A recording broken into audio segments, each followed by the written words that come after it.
America, and to the republic for which it stands, one nation, under God, indivisible, with liberty and justice for all.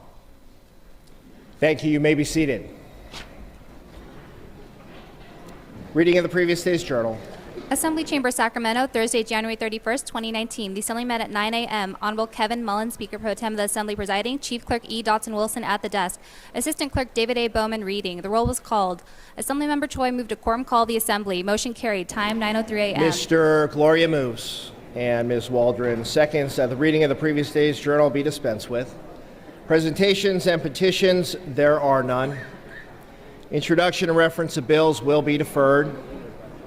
Reports of committees will be deemed read and amendments deemed adopted. Messages from the governor will be received during the joint convention. Messages from the Senate, there are none. Moving to motions and resolutions, today's absences will be deemed read and printed in the journal. If you have not already silenced your mobile phone, please do so now. Members, we are at procedural motions. Mr. Gloria, you're recognized for your procedural motion, sir. Thank you, Mr. Speaker. I rise to request unanimous consent to suspend Assembly Rule 118A to allow Speaker Rendon to have guests and photographers on the floor, at the rostrum, and in the gallery for the Governor's State of the State address. Without objection, that request is granted. Mr. Speaker.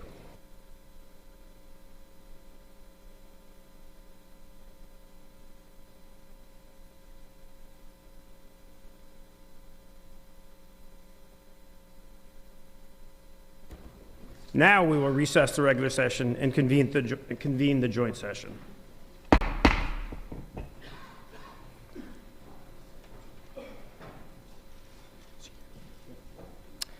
The governor has arrived. I am appointing a joint committee to escort the governor to the rostrum. The following members should retire to the rear of the chamber. Assembly members Smith, Ramos, Salas, Grayson, Kamlager-Dove, Lowe, and Waldron. Senators Hertzberg, Leyva, Hurtado, Bradford, Pan, and Bates.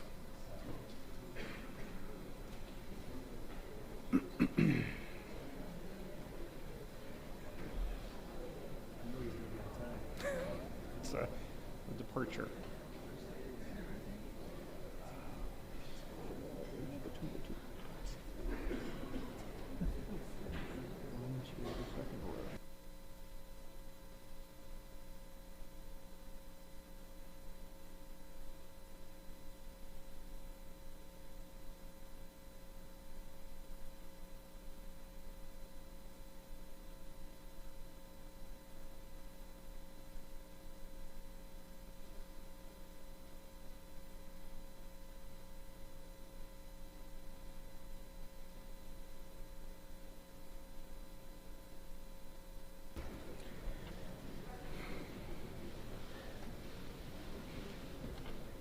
Members and guests, please welcome the 40th Governor of the great state of California, the Honorable Gavin Newsom.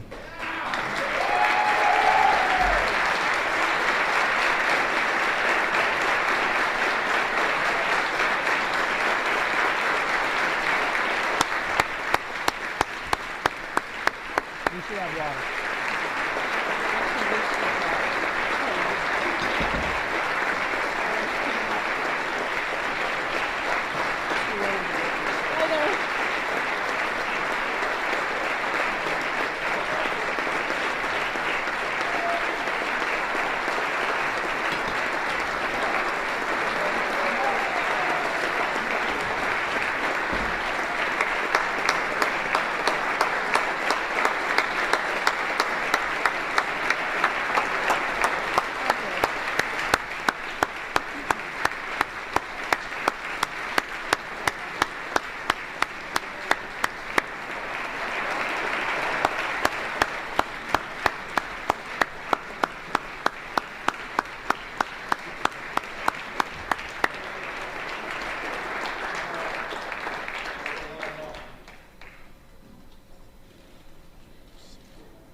Yep.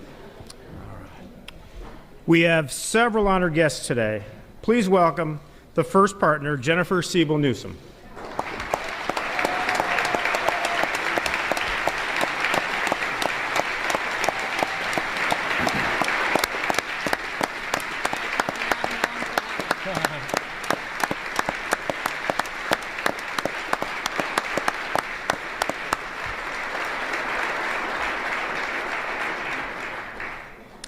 The constitutional officers for the state of California.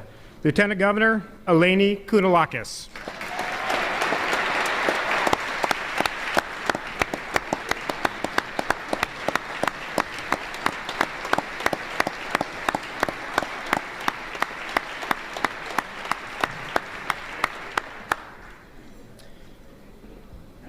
The Attorney General, Javier Becerra.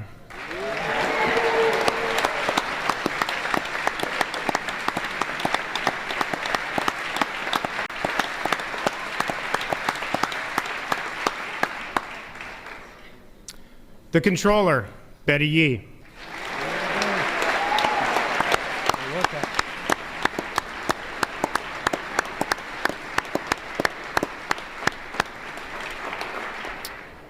The Superintendent of Public Instruction, Tony Thurman.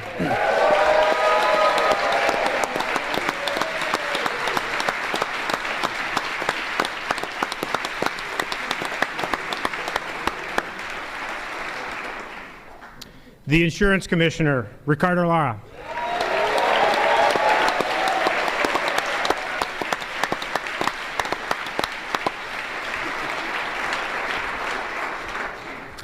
From the Board of Equalization from District 1, Ted Gaines.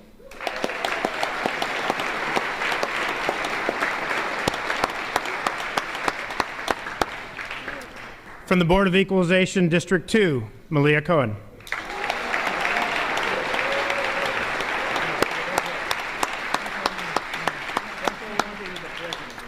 From the Board of Equalization, District 3, Tony Vasquez.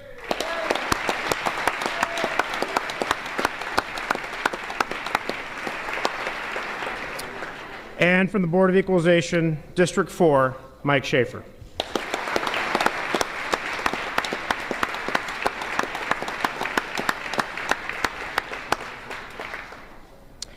Welcome the Chief Justices of the California Supreme Court, the Chief Justice of the California Supreme Court, Tani Cantil Sakaue.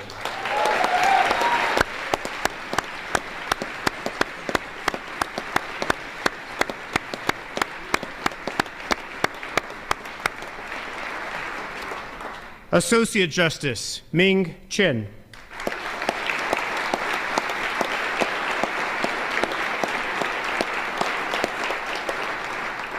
Associate Justice Carol Corrigan.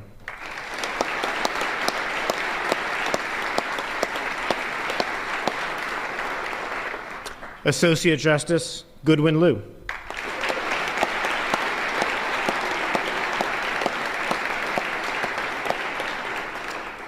Associate Justice Mariano Florentino Cuellar.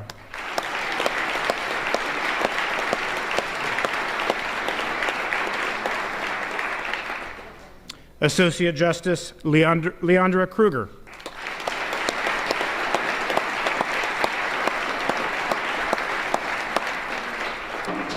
And please welcome Associate Justice Joshua Groban.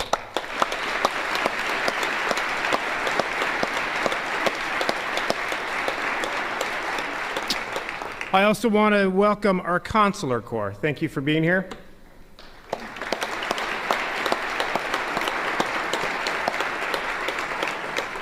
And I also want to welcome welcome all of our other distinguished public officials and special guests. That's all of you. Thank you for being here.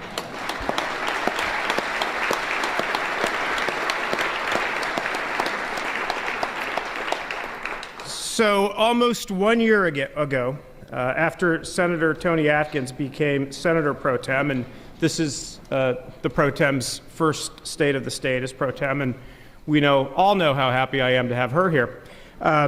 We jointly signed an opinion piece in a paper, in a newspaper. We noted that we have a lot of work to do, but that we would be doing it together.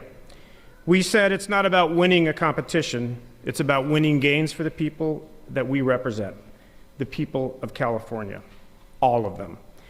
I'm sure that Senator Atkins joins me in signing another piece welcoming Gavin Newsom to our team. He shares our progressive values and our commitment to making California better for all of its residents. I congratulate him and look forward to his first State of the State address. I know we can also count on his successor as Lieutenant Governor Eleni Kounalakis. Now it is my pleasure to introduce the President Pro Tem of the California Senate, the Honorable Tony Atkins.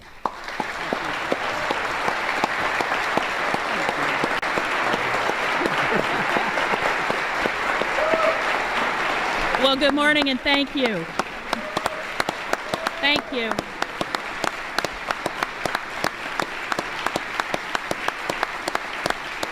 Thank you. It is wonderful to be back in this House today. Thank you so much, Mr. Speaker, for hosting us from the Senate and for your partnership. It is extremely important on behalf of our great state. So thank you, Mr. Speaker.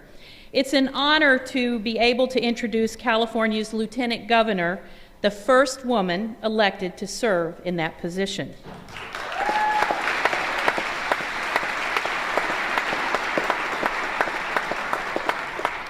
And I'm grateful for her commitment to California's world-class institutions of higher learning. And as the representative of several communities that depend on our coast, I am grateful for the strong voice that she will bring to the State Lands Commission. At times like this in the history of America, it's hard to shake the feeling, as Joan Didion said, things better work here in California because here is where we run out of continent. So with our new governor at the helm and our esteemed Senate President and Lieutenant Governor, you heard me say esteemed Senate President and Lieutenant Governor in support, I'm confident that we have the leadership to ensure that things keep working better here. So please join me in welcoming the Honorable Eleni Kounalakis.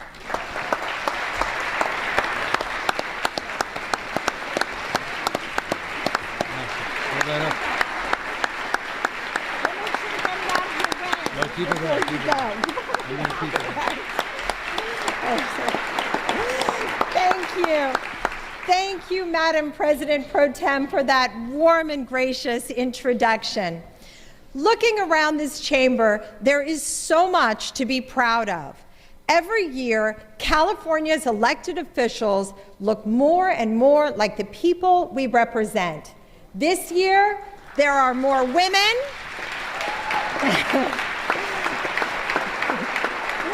This year, there are more women and more parents with small kids and big ideas.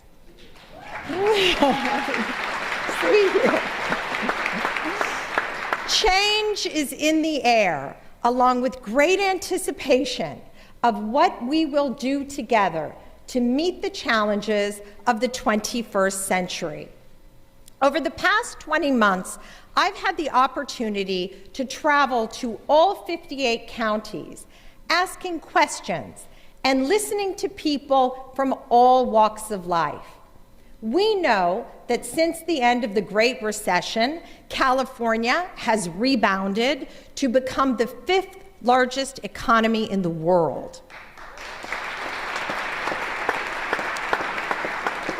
Unemployment is at a record low, GDP growth is outpacing most of the country, and we have a significant budget surplus.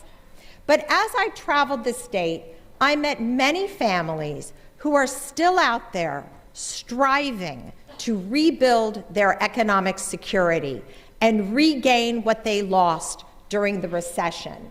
I was inspired by a profound sense not of exasperation, but of hope and expectation.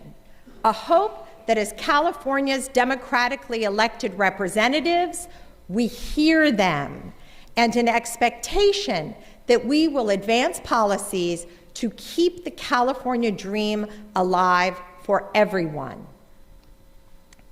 Californians are looking to all of us, and especially to our newly elected governor and first partner. Your bold leadership in just these first weeks has already affected the national dialogue on issues like border security and human rights. And your first proposed budget underscores a commitment to fiscal responsibility, a commitment to our children, our environment, our world-renowned system of public higher education, and so much more. Which is why we are here today for your very first State of the State. Ladies and gentlemen, it is my honor and privilege to introduce the 40th governor of the great state of California. Please stand for Governor Gavin Newsom. Thank you. Thank you. Well done. Thank you. Thank you. Keep that in. That's good. That's good. Thank you. Thank you. Thank you, everybody. Thank you. Thanks for having me. Thank you. Thank you, everybody. Thank you, everybody. Thank you. Thank you. I'm grateful. Thank you. You may not be clapping at the end of this, so sit down. You never know. This could take a long time. There's a lot of betting over under. Someone said 2 hours or 1. I said, I think 1. We're going to be all right. But I want to thank all of you for the generosity of your spirit. I want to thank Mr. Speaker, you in particular, for being a champion, not only for all Californians, but being an extraordinary and courageous leader. And thank you very much for your generosity of welcoming myself and my wife into your house today. To Madam Pro Tem, I thank you for your commitment to, perhaps more than anything else, collaboration, which has just been demonstrable and I think has really helped make this first month together so remarkably productive. And it is a nice thing to say. For the first time ever, I get to say in this chamber, thank you, Madam Lieutenant Governor, for that introduction. Plus it's kind of nice just to acknowledge the Lieutenant Governor, too. It's something that's not always the case. We got to remember our status. And to all the constitutional officers, I want to just thank you for being here today, all the legislators, and to all the elected officials that I see up there that traveled across the state to be here. I'm immeasurably grateful and humbled by your presence here today. And just so you're reassured, do not worry, Dutch is not here today. We clearly learned our lesson from the inaugural. I know. Yeah, you're going to be stuck having to pay attention to me this time, which I know is not so easy. Look, just over 4 weeks ago, I stood there in front of this Capitol, and I pledged to defend not just the California Constitution, but I pledged to defend the California dream. And today I want to talk to you about how we can do that together. Look, by every traditional measure, you just heard that, the state of our state is strong. We have that record-breaking surplus. We've added over 3 million jobs since the depth of the recession. We're seeing wages rising. We're in a state with more scientists, more engineers, more Nobel laureates, with more venture capital, more patents emanating than any other part of this country. And we, of course, have the finest system of higher education anywhere in the world. Point of pride. But along with that prosperity and progress, there are problems that have been deferred too long and that threaten to put the California dream out of reach for too many. Look, we face hard decisions that are coming due, and the choices we make will shape our future and the future, quite literally, of millions for decades to come. And this is what I want to talk about today, as frankly and as directly as I can, the tough calls we must make together. And issues like rail, on water, on energy, how we protect our migrants, how we care for our seniors, how we help our homeless, and how, above all else, we tackle the affordability crisis that is coming to define life in this state. I won't pretend to have all the answers, but the only way to find them is to, I think, face these issues honestly. So let's start with some of the fear-mongering that's coming out of the White House about this quote-unquote so-called border emergency. For me, this is an echo from 15 years ago. And I was a new mayor sitting in the gallery at the State of the Union in Washington when President Bush said that the LGBT Americans could not be able to get married. It was an attack, from my perspective, on our friends, our neighbors, and on California values. And I was so proud to watch brave Californians answer those attacks with love and courage. Phyllis Lyon and Del Martin made history when they got married 15 years ago to this very day.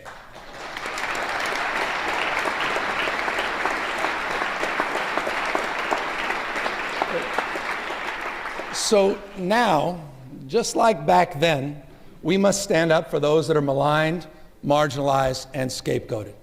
Because last week, we heard another president stand up at the State of the Union and offer a vision of America fundamentally at odds with California values. He described a country where inequality didn't seem to be a problem, where climate change didn't exist, and where the greatest threat we face comes from families seeking asylum at the border. You know, just last night down in El Paso, he said it all again. So let's just state the facts. We are currently experiencing the lowest number of border crossings since 1971. In California, like our nation, our undocumented population is at the lowest level in more than a decade. Some 550,000 fewer in our state alone. Immigrants, both here legally and those without documentation, commit crime at a lower rate than native-born citizens. And those families, those women and children seeking asylum at the borders are doing so legally. Those are the facts. This border emergency is nothing more than a manufactured crisis, and California will not be part of this political theater.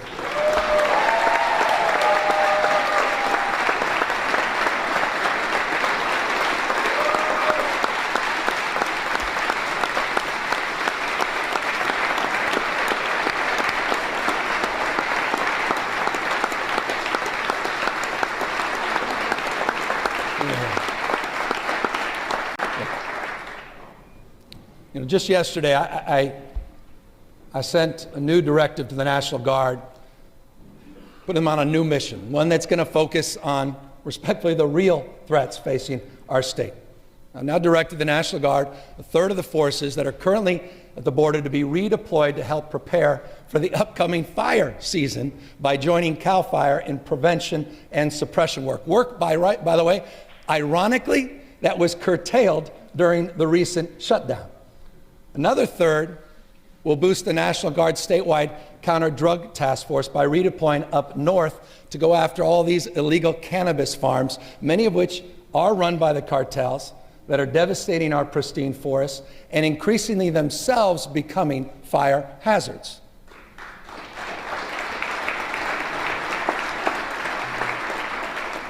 And the remaining third of our Guard we've directed to focus on stopping criminals smuggling drugs and guns through existing border checkpoints.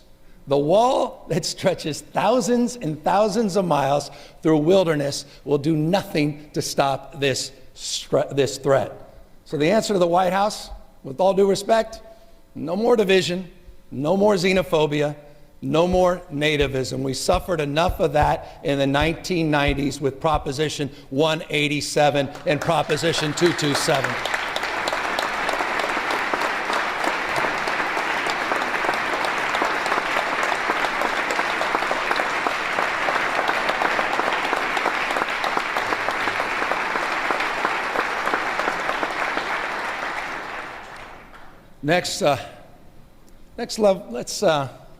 Let's level about the high-speed rail. You know, I have nothing but respect for Governor Brown and Governor Schwarzenegger's vision. I share it. And there's no doubt that our state's economy and quality of life depend on improving transportation. But let's be real. The current project, as planned, would cost too much and respectfully take too long. There's been too little oversight and not enough transparency.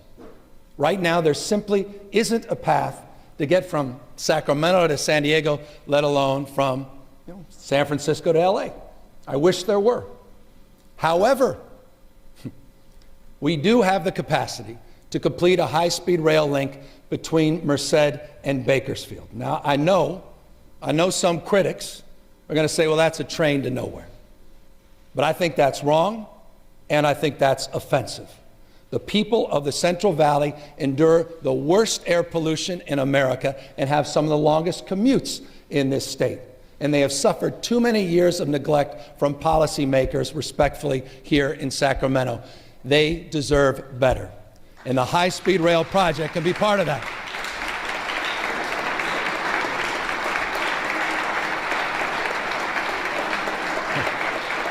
Look, you can't say this enough. The high-speed rail is more than a train project. It's about economic transformation. It's about unlocking the enormous potential of the valley. We can align our economic and workforce development strategies anchored by the high-speed rail and pair them with tools like opportunity zones that can form the backbone of a reinvigorated Central Valley economy. Merced, Fresno, Bakersfield, and communities in between are more dynamic than people realize. The valley, it's true. The valley may be known around the world for agriculture, but there's another story ready to be told, a story of a region hungry for investment, a workforce eager for more training and good jobs, Californians that deserve a fair share of our state's prosperity. Look, we'll continue to support our regional projects north and south. We'll finish phase 1 of the environmental work. We'll connect the revitalized Central Valley to other parts of the state, and we will continue to push forward for more federal funding and private dollars. But let's get something done once and for all. And for those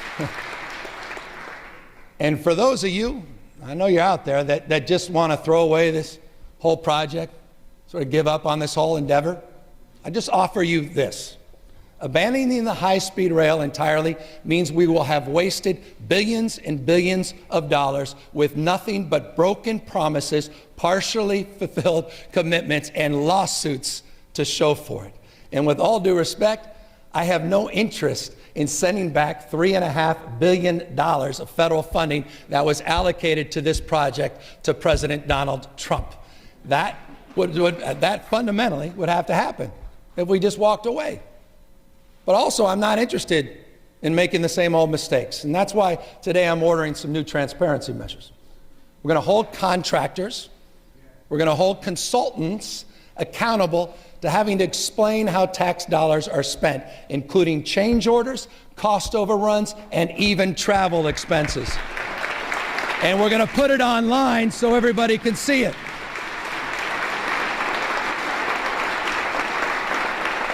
New day.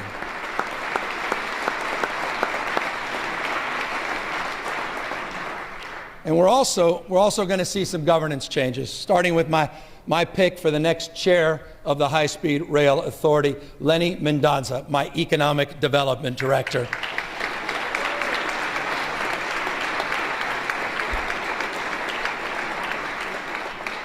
Lenny, as you know, is running economic and workforce development, and I just fundamentally believe that transportation and economic development go hand in hand. So that's the position on high-speed rail.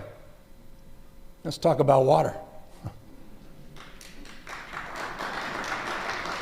We need a fresh approach when it comes to meeting California's massive water challenges. We have a big state, diverse water needs. Cities that need clean drinking water, farms that need irrigation to keep feeding the world, fragile ecosystems that must be protected. Our water supply is becoming less reliable because of climate change, and our population is growing because of a strong economy. That means a lot of demand on an unpredictable supply. There are no easy answers, but let me be as direct about where I stand as I can be. I do not support the water fix as currently configured, meaning I do not support the twin tunnels.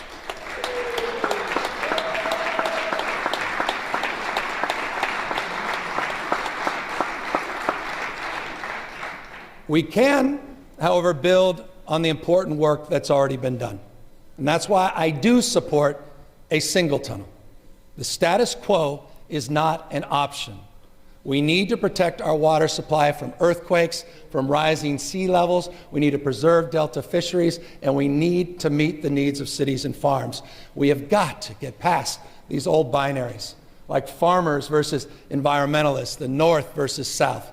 Our approach can't be either or. It has to be yes and.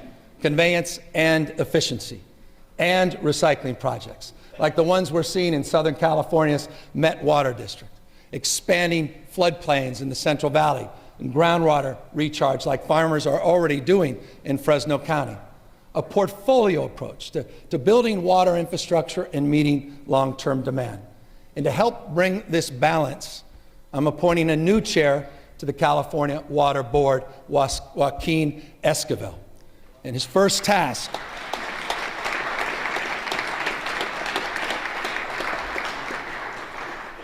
our collective effort, must be to cross the finish line on real agreements to save the Sacramento-San Joaquin Bay Delta. We must get this done for the resilience of our mighty rivers, for the stability of our agricultural sector, and the millions and millions of people that depend on this water every day. Now let's talk honestly about clean drinking water. And this is not me taking a sip as a prop. But just this morning, more than 1 million Californians woke up without clean water to bathe in, let alone drink. Some schools have shut down drinking fountains due to contamination. Some poorer communities, like those I recently visited in Stanislaus County, are paying more for undrinkable water than Beverly Hills pays for pristine water. With respect, this is a moral disgrace, and it's a medical emergency. There are literally hundreds of water systems across this state contaminated by lead, contaminated by arsenic, and uranium. In solving this crisis, it will demand sustained funding, but more importantly than anything else, it's going to demand political will from each and every one of us.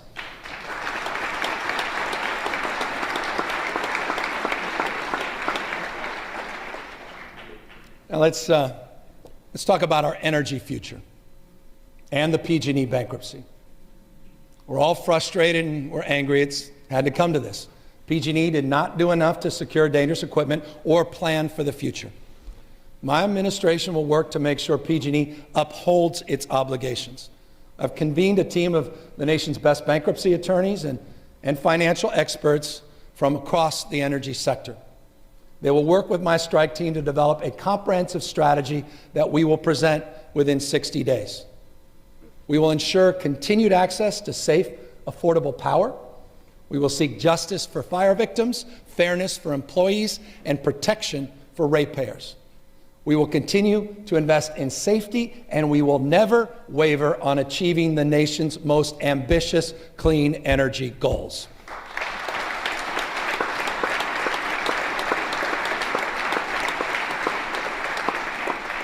But the problems we face are far greater than PG&E. Climate change is putting pressure on all of our utilities, public and private, north and south. Edison and San Diego Gas and Electric most recently had their credit ratings downgraded. This pressure comes at a time when the entire energy market is evolving, from rooftop solar, wind generation to smart grid technologies, from community choice aggregators to direct access service, otherwise known as power purchasing agreements. More and more of our electricity now is being procured outside of the investor-owned utilities.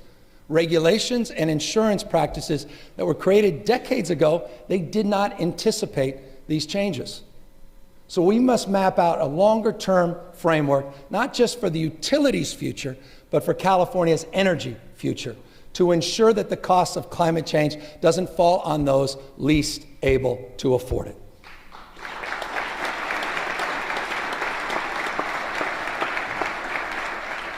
Now, I want to turn briefly to education. The teacher strike in LA is over. but the need to confront its underlying causes obviously has only just begun.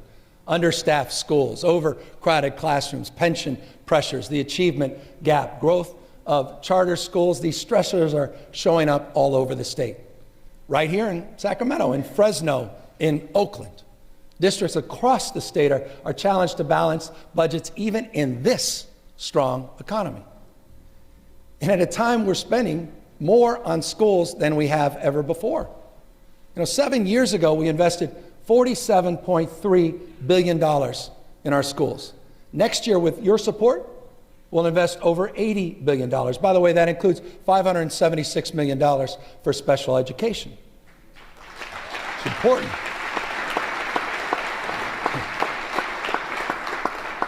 But it's not enough. We're still 41st in the nation in per pupil funding. Something needs to change. It's long overdue that we have that honest conversation about how we fund our schools, not only at the state level, but the local level. At the same time, though, let's remember that the measure of a school system's excellence is more than the sum of its budgets. We need clear and achievable standards of transparency, more information sharing, and accountability for all public schools, traditional and charter schools.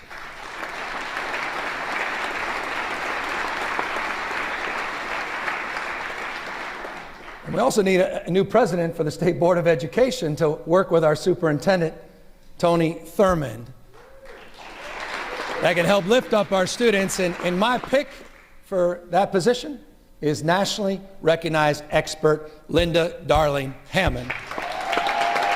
She's right up here today. Thank you, Linda, for doing this.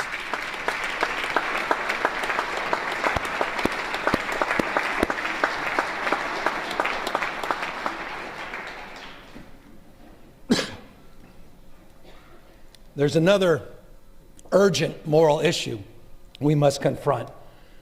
And that's this homelessness epidemic.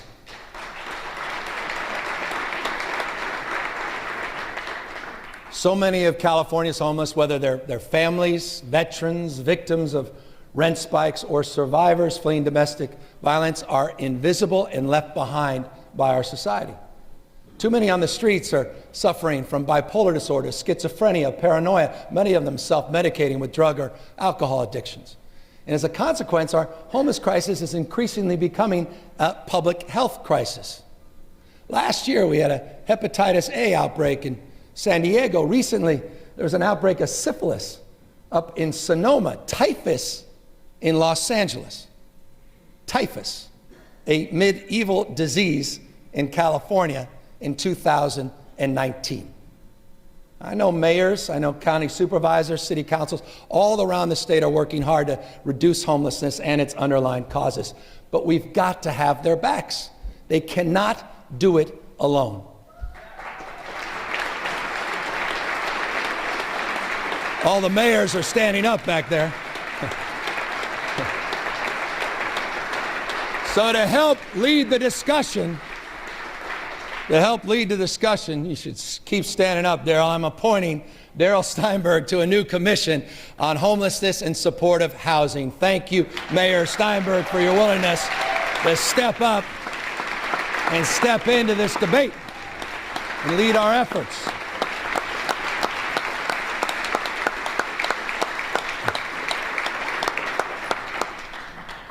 With your support, we're going to put another $500 million into immediate funding for navigation centers, emergency shelters with supportive services on site. With your support, we'll put another $100 million into whole person care to replace the fragmented approach to services with ones that are more integrated and more comprehensive. And while cities and counties are on the front lines, this challenge will only be solved on a regional basis. So we need to work together as a state and regions to focus on prevention, rapid rehousing, mental health, and more permanent supportive housing. Because at the end of the day, shelter solves sleep. Housing and supportive services solve homelessness.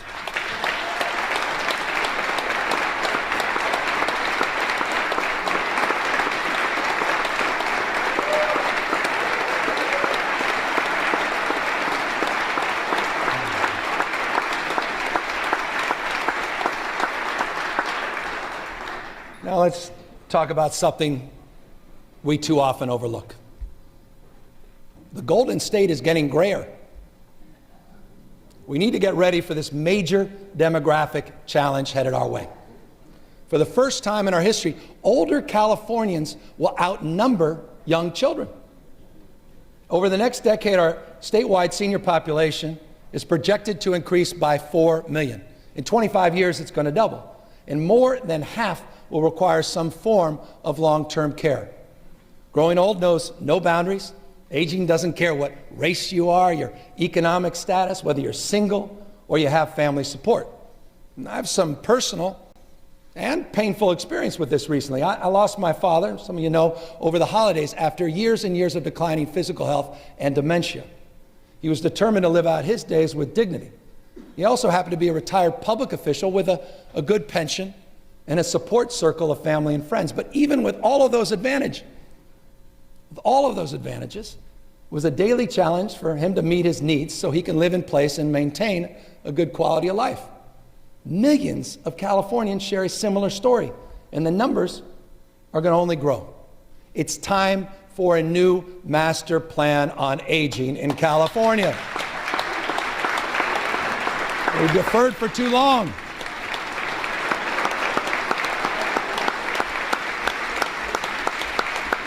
Way too long. And in it, it's got to address person-centered care, the patchwork of public services.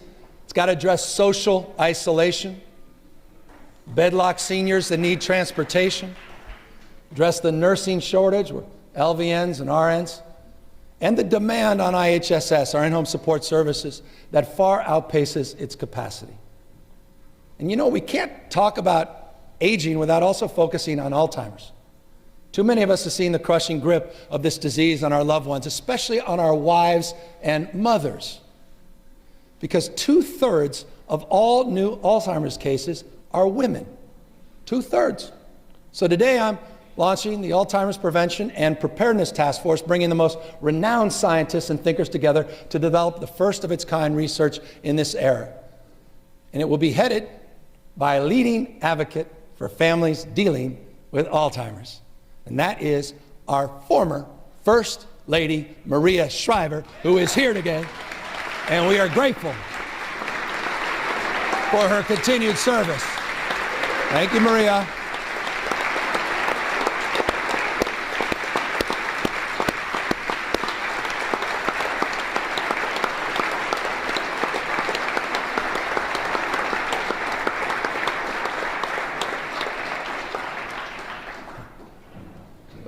Tying together many of these hard challenges we face is the broader cost crisis. In a recent survey, it came out last week, 61% of young adults in California said they can't afford to live here. 61%. California should never be a place where only the well-off can lead a good life. And it starts with housing, perhaps the most overwhelming challenge we face right now. We all know the problem. We all know the problem. There's too much demand, too little supply. And that is happening in large part because too many cities and counties aren't even planning how to build. Some are flat out refusing to do anything at all. That's why I committed $750 million for a major new incentive package for communities to do the right thing.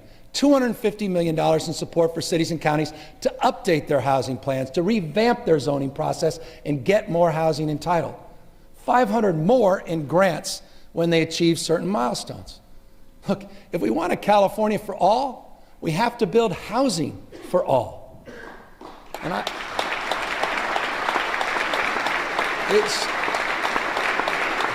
appreciate that. We cannot defer this any longer.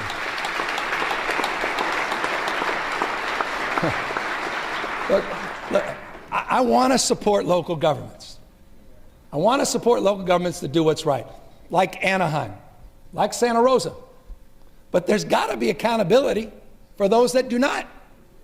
2 weeks ago, the state of California sued the city of Huntington Beach for failing to meet its obligations on affordable housing. And let me just tell you, look, as a former mayor, the last thing I want to do is to start my term suing a city. But respectfully, they left us no choice. And by the way, it's not about picking on Huntington Beach. They just happen to be first because of a statute of limitations. But there are 47 other cities across California that are not complying with their planning requirements in one way or another. Some cities are trying, like Clovis, but others, respectfully, like Wheatland, Huntington Park, Montebello, they're not. And so I'm inviting all these city leaders to sit down with me in Southern California next week for a candid conversation. I do not intend to file suit against all 47, but I'm not going to preside over neglect and denial any longer. It's a crisis, folks.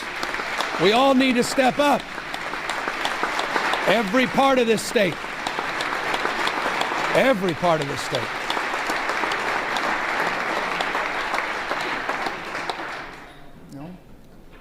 I was a local elected official. I'm not naive here, folks. Cities need to summon that political courage, and we got to have their backs. Look, I also want to acknowledge that there are other factors beyond city planning that have limited our ability to provide more housing. In recent years, we've done a good job expediting judicial review on CEQA for professional sports.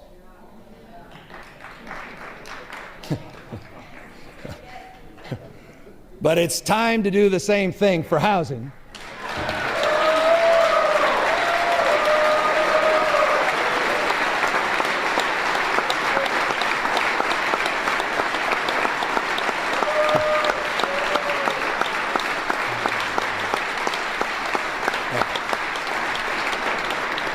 There's some good things happening in this space. I want to applaud the recent efforts by home builders and labor leaders who together are working to forge a compromise in this space to accelerate production.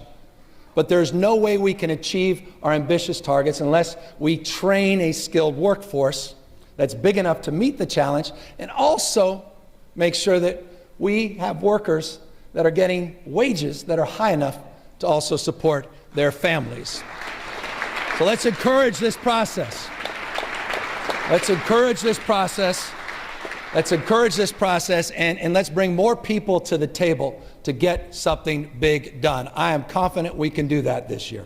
And while we're at it, let's not forget about something else. A lot of us made commitments, myself included, after Proposition 10 failed at the ballot last November. And the pressure on vulnerable renters did not go away after election. We need new rules to stabilize neighborhoods, to prevent evictions without putting small landlords out of business. So I want the best idea from everyone in this chamber, and here's my promise to you. Get me a good package on rent stability this year, and I will sign it. We can do that as well, folks. Mr. Bloom.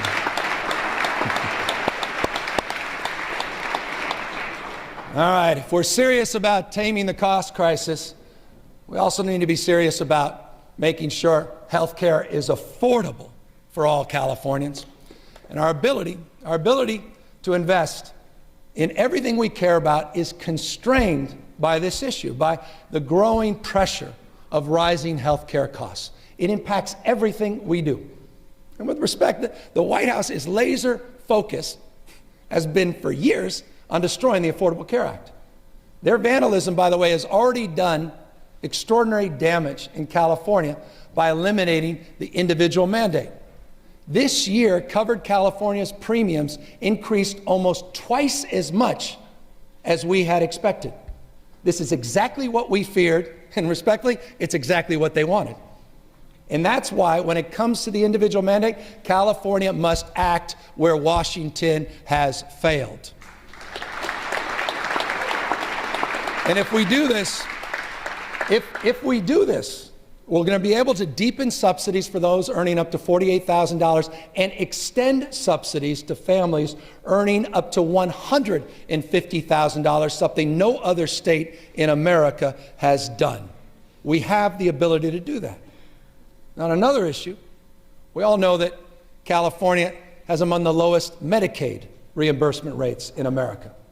And that's why in our budget, we devote more than $1 billion to increase rates and address the growing provider shortage.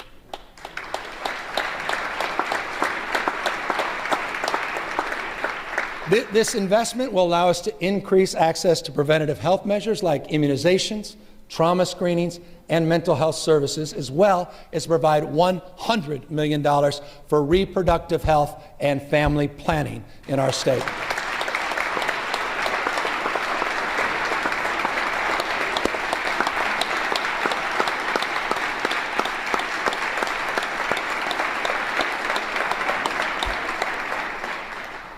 While we pursue the long-term goal of single-payer financing, let us make a down payment now by expanding Medi-Cal coverage for Californians up to the age of 26, regardless of their immigration status.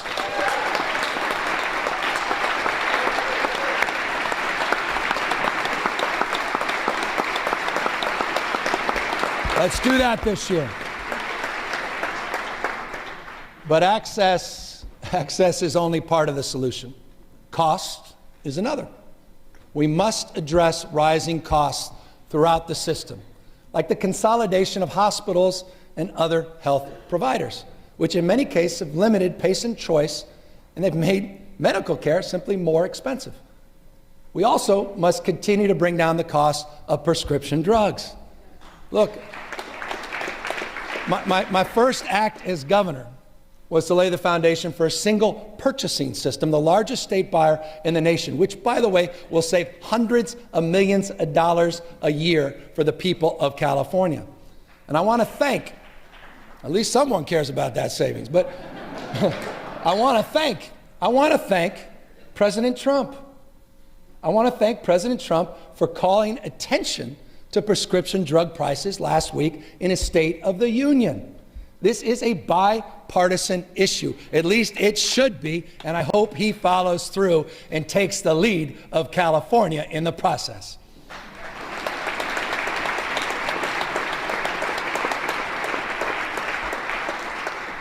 Let's talk about jobs. You know, we got to ask ourselves, how do we create a future with more good jobs and higher wages? Because when it comes to making life in California more affordable, cost is only one side of the equation. The other is income. So despite our rising wages, working families in California today barely earn more than they did a decade ago. Many working parents are making less than their parents did at the same age. That's why, with your support, we will be providing this year a cost of living refund by expanding the Earned Income Tax Credit to 1 million more Californians. 1 million.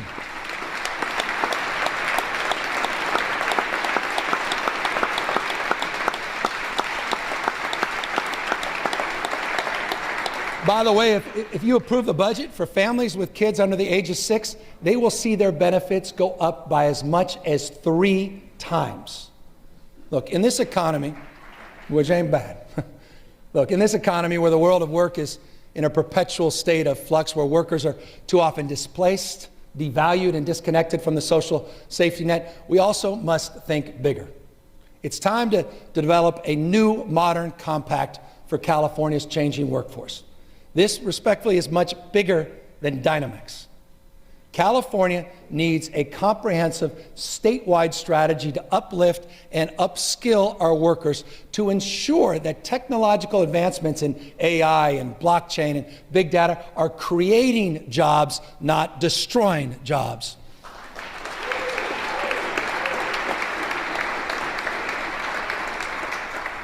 And I believe we need to reform our institutions so that more workers have an ownership stake in their sweat equity.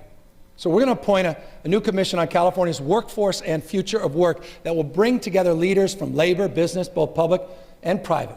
And their assignment is this: to come up with new ideas to expand worker opportunity without extinguishing innovation or flexibility. Because California is obviously proud to be home of technology companies that are determined to change the world, but companies that make respectfully billions of dollars collecting, curating, monetizing our personal data also have a duty to protect it. Consumers have the right to know and control how their data is being used. And so I want to applaud you, this legislature, for passing the first in the nation digital privacy law last year. Thank you, Mr. Hershberg. But, California consumers should also be able to share in the wealth that is created from their data. So I've asked my team to develop a proposal for a new data dividend for Californians, because we recognize your data has value and it belongs to you. We can do something bold in this space. Let me end by making the obvious point. We've covered a lot of ground, but there's a lot more that deserves our focus. Climate change, reforming our tax code, our criminal justice system, major initiatives like paid sick leave, universal preschool, free community college, reimagining the DMV. It's on the list. There's so much more, and we'll be taking on all those issues and more in the coming months. Look, at my inaugural, a few weeks back, I quoted the Sermon on the Mount about a house that did not fall in the face of floods and storms because it was founded upon a rock. I promise that together we will build one house for one California. We've started drawing the blueprint for that house, and together we're going to finish it. But this goes deeper than budget numbers or even program details. This is about the bonds between us as human beings. And as St. Paul said, we are many parts but one body. We're all diminished when one of us struggles to lead a good life. The problems we face are as hard as they come, and they're in many cases decades in the making. But I truly believe we have the tools to solve them. We have the technology, we have the know-how, but most importantly, we have the generosity of our people. I don't know how many of you remember that story of that registered nurse up in Paradise who was sitting in traffic trying to escape the fire as flames started to engulf his car. He thought, this is it. And he recorded a goodbye video to his family. And then a miracle occurred. A bulldozer came out of nowhere and cleared the burning cars out of his path. At that point, he could have just driven away as fast as possible. That's what a lot of us would have done. But instead, he turned his car around and he drove straight to the hospital in the middle of the town where he worked in the ICU. He and his colleagues started treating injured people, and then the hospital caught on fire. And he moved patients to the helipad that was 100 yards away as fast as he could. Every single one of them was safely evacuated.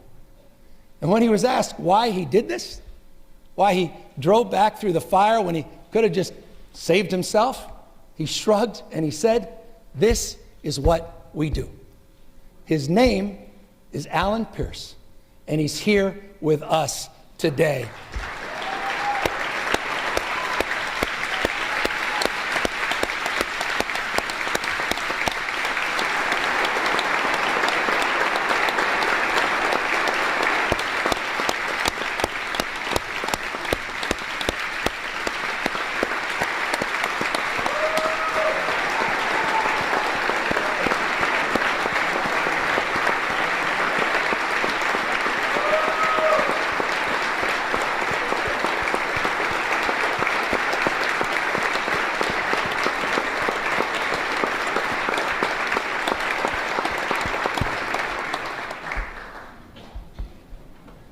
Alan's right.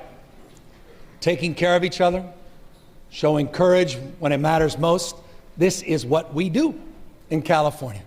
Yes, we have much left to do, but I believe in the remarkable talent assembled here, and I believe in our state, and I know this at the bottom of my heart, the best is yet to come. Thank you all very, very much.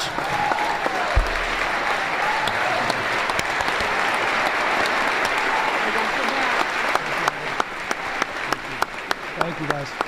Thank you.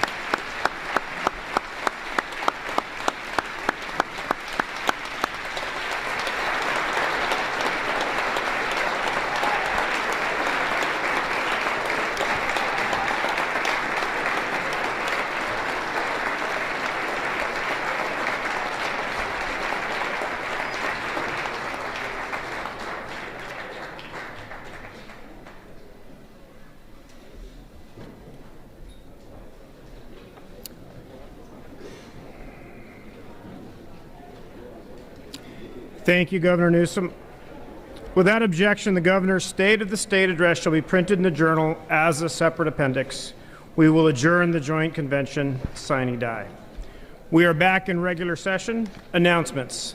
The session schedule is as follows. Wednesday, February 13th, check-in session. Thursday, February 14th, check-in session. Friday, February 15th, floor session at 9 a.m.